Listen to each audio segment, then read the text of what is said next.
Hey all, so I think this is the first video for the Captain Cardboard Small Aries kit. I put most of it together last night. It took a few hours. It was pretty easy overall, but I think I made two possibly crucial errors. Definitely one crucial error, possibly a second. So I guess we'll start with the outside going in, and this is still in a few different parts, and I can pull out this bottom here. The error that I think I may have made is in placing this ring relatively proper to the outer hatch here. So right now the way it's set up, there it is. So you got the door here and the front bottom here. This could be wrong. The directions say to go with, let's see, where is it? So there's the three dimples here, which lines up with the double notch here, and then this upper ring here can twist. So the directions say to line up this particular detail in the photograph with this detail, which is also repeated here and here. So that's the possible error. Any one of those could be correct, and there's no way for me to know without any reference photos, which I don't have and are not supplied with the instructions. So a couple shots extra would have been handy to have laying around, showing the overall piece and the relative positions. There we go. So this ring here fits in pretty nicely on the top. Where's the fit? There it is. So this is nice and flat all the way around. However, some work will need to be done on this window ledge, because if I can get this to sit here properly. So like this is now flat, this is flat, but this one is high.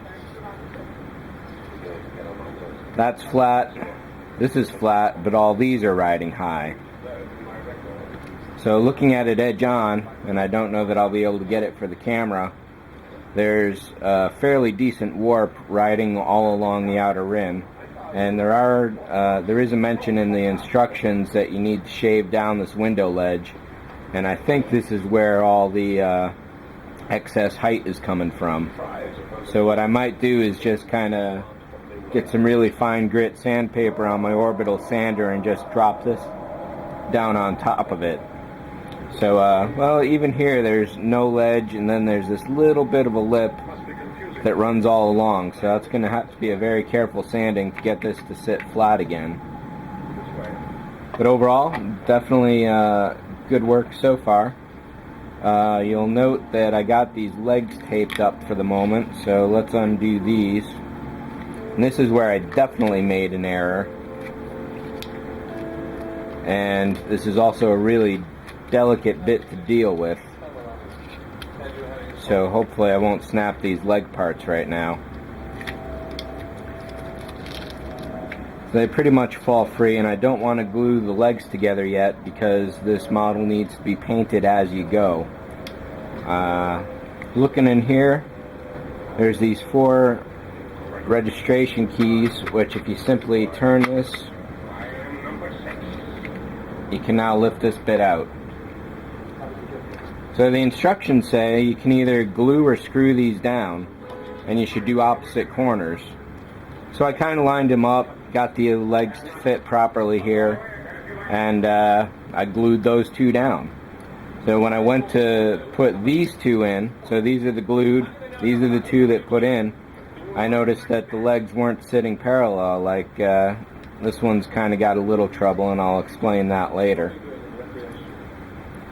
But they were sitting off kilter to the flat bit here. So I decided to screw those in, which is going to work really well because there's no way to paint inside this unless these are done beforehand. And unfortunately, since I glued these down, I can't pull them off. I tried and I snapped all the resin here and had to glue that back together. To get these two rocket motors to sit flush and square with these two, you can see here there's that gap in the middle, and that should not exist there. That needs to be kicked off to the side, and unfortunately I couldn't re-kick this one again because it was glued. Then this one has a gap as well, so that's going to need to be filled. So let me actually pull these out. I gotta recommend, do not bother gluing these on. Go straight to your screwdriver, because you're gonna need to finagle them to get them to fit right. So this is my one distinct critical error on this model, and it's definitely a regret that I have now, because it really did not work out well.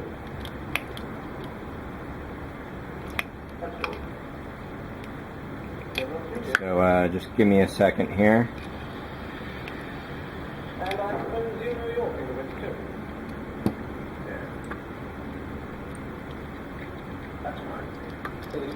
There we go.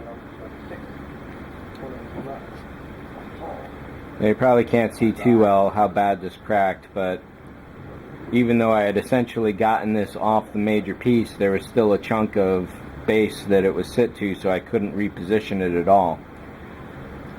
So I figured what I could do was to, and where's the part that I did it to? This one. I filled in the gap and tried drilling a new one to get it to sit more properly, but that didn't really work out. But I'll probably try that again to get it to sit, because I just don't want to fill that gap. So if that's easier for me to fill those two holes there so these can rest in, so be it. So as for painting, this is going to be a lot easier to do it this way, and even this is going to be a difficult one to do. And that's why I haven't put this piece on yet, because that just makes it more of a pain in the ass. So I got to paint all these separately, which means this section of the kit is essentially done until I get to doing a lot of painting. I've got other models I'm working on, so I want to do all the painting at once rather than break out all the airbrush and equipment just for this one so I can do it. So unfortunately this kit, there's a little more I can do, but it's going to be sitting for a while, which is kind of too bad, because it's going to be, I can't put any of these pieces down until I do the painting. The legs can't go together until you're ready for final assembly, because they won't fit back through here if you try and kick it out. Also, there's supposed to be an interior kit for this, and really this model is lacking without it. It's really almost a prerequisite. Let me put this back together real quick here if I can.